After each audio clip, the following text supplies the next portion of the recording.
In October of 2025, a perfect storm slammed into the crypto world, and Ethereum was right in the eye of it. A massive, sudden crash wiped out billions, and it left everyone asking the same thing: what on earth just happened? So, to really get what went down, we have to look past the headlines. We're going to break down the 3 critical factors that came together to create this perfect storm.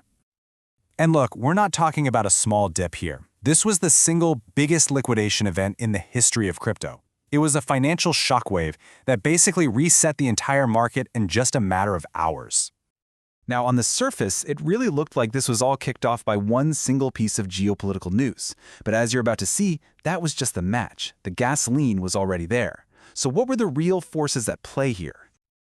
All right, so let's start at the very beginning with the event that the market is now calling Black Saturday. Okay, so here's how it went down. It all kicked off on October 10th with a huge geopolitical shock. The US announced 100% tariffs on all Chinese goods. The market's reaction? It was immediate and it was brutal. The very next day, Ethereum plummeted over 11%. And by Monday the 13th, the big institutional money was just flooding out of those Ethereum ETFs. It was an absolutely vicious 72-hour spiral. But you see, that initial price drop, that was just the first domino to fall. What happened next was this massive automated chain reaction that just completely spiraled out of control. Just get a load of this number.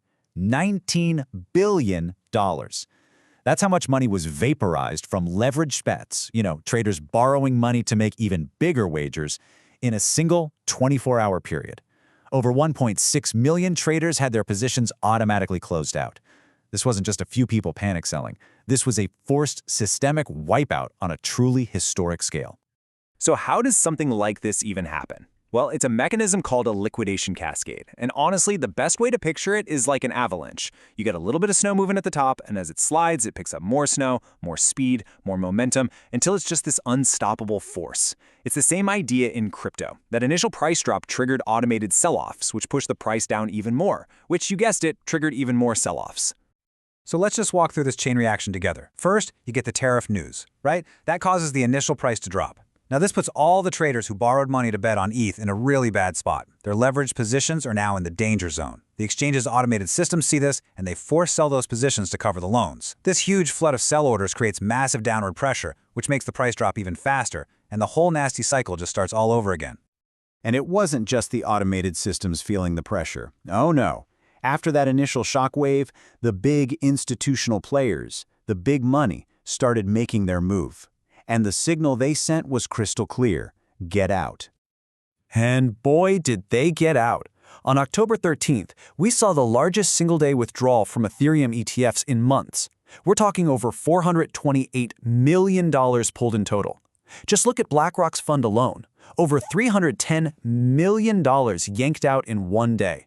That tells you that the institutions were not waiting around to see what happened next.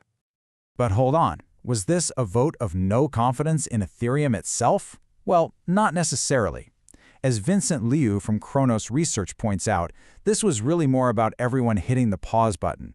With so much uncertainty in the world, the big investors were just taking their chips off the table until the bigger economic picture, stuff like global trade and inflation, got a little bit clearer.